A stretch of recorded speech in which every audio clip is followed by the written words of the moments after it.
And, JD Vance is an embarrassment to the law school that I attended. But the fact of the matter is he's telling us something that we should have already known. And last week I said it.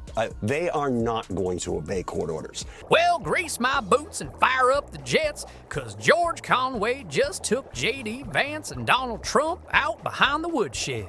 And folks, he didn't just spank them, he pressure washed what little dignity they had left. I ain't saying it was brutal, but I half expected a medical team to run on stage and call it a mercy kill. Now, before we get to the part where JD Vance eats dirt like it's on special at the Golden Corral, let's remember, this ain't his first time boot scooting into humiliation. Remember when JD called Trump dangerous for America back in 2016?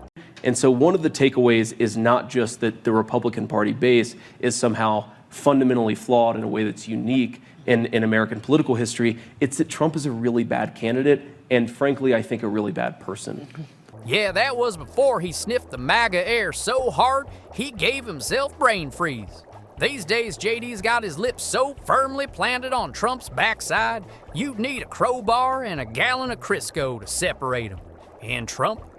Lord help us, Trump is out here lying like it's an Olympic event and he's gunning for the gold. George Conway said it best, Trump's like a Russian nesting doll of lies. You open one lie and find another, and another and another, until you get all the way down to a tiny little orange goblin screaming about witch hunts. We know is basically a Matryoshka doll, how do you say that, of lies and mendacity. Basically, he'll lie, then he'll lie about lying, then he'll lie about lying about lying, and then he'll lie about lying about lying about lying. But today's main dish is JD Vance, the intellectual equivalent of gas station sushi. The man talks like he's got something deep to say, but if you scrape away the $10 words, all you find is the political wisdom of a wet sock. Vance is that fella at the cookout who tells you how to fix your truck, but he's never owned one and thinks horsepower is something you measure in ponies. Now listen up, y'all. If you're enjoying watching these two get slow roasted like possums on a spit, go on and hit that subscribe button. Don't make me come out of this hot tub and chase you down like JD Vance chasing whatever principle he abandoned this week. Giddy up. Now back to the rodeo.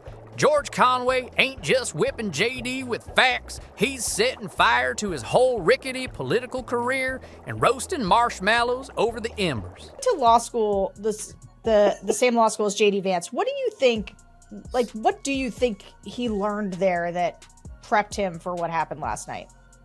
I think that what he might have gotten out of Yale Law School would be just sort of trying to be ethereal. I think that's what a lot of people get out of Yale Law School. It's an odd place to go to law school because, a lot of people end up not being lawyers and they end up just doing something else and they end up not really focusing on the law very much. But if you want to learn law, you can actually learn it there because there's just a thing. And I don't think there's enough practical advocacy training there, or maybe, again, it's been 40 years since I've... JD's whole brand is I'm just a simple country boy, said the man with a Yale law degree, billionaire backers, and enough trust fund energy to power a Tesla. He's about as working class as a yacht club brunch. And Trump? Hell, Trump's political playbook reads like the back of a Waffle House napkin. Yell something stupid, lie about it, throw ketchup at the wall when it backfires, then call yourself a genius. At this point, Trump's credibility's got fewer legs than a bar stool at closing time. Conway laid it out clear as prairie sky. If the executive branch stops obeying court orders, if the president himself just says no thanks to the law, then democracy ain't just wounded, it's buzzard food. The only recourse is to go out on the streets and march. That is the only recourse. The courts have no mechanism to enforce their orders other than through the United States Marshal Service, and thus through the Department of Justice, thus through the executive branch. The reason why we obey court orders is because the executive branch complies with court orders. If the executive branch does not comply with court orders and makes a point of saying that we will not comply with court orders, the rule of law as far as the federal government is concerned, is over. And that is something we need to start focusing on and discussing. And JD Vance, instead of defending the Constitution he swore to uphold, he's busy polishing Trump's boots like a starstruck rodeo clown. Y'all, JD speaks in riddles and sound bites so empty, you could park a John Deere tractor in the spaces between his thoughts. He don't stand for anything, except whichever way the MAGA wind's blowing.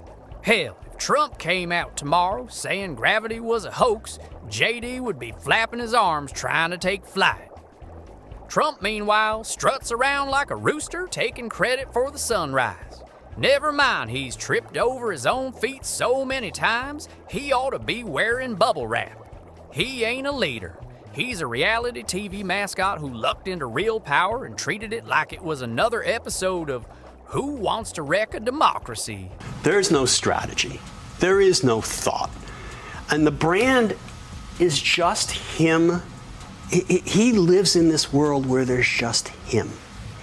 Okay? But it's not just him, George. It's a hell of a lot of people out there who've gotten sucked up into this thing and that are perpetuating I agree with that brand. I'm talking about in his mind. Okay. None of us matter. Those people don't matter. They're not real people. He doesn't care what happens to them.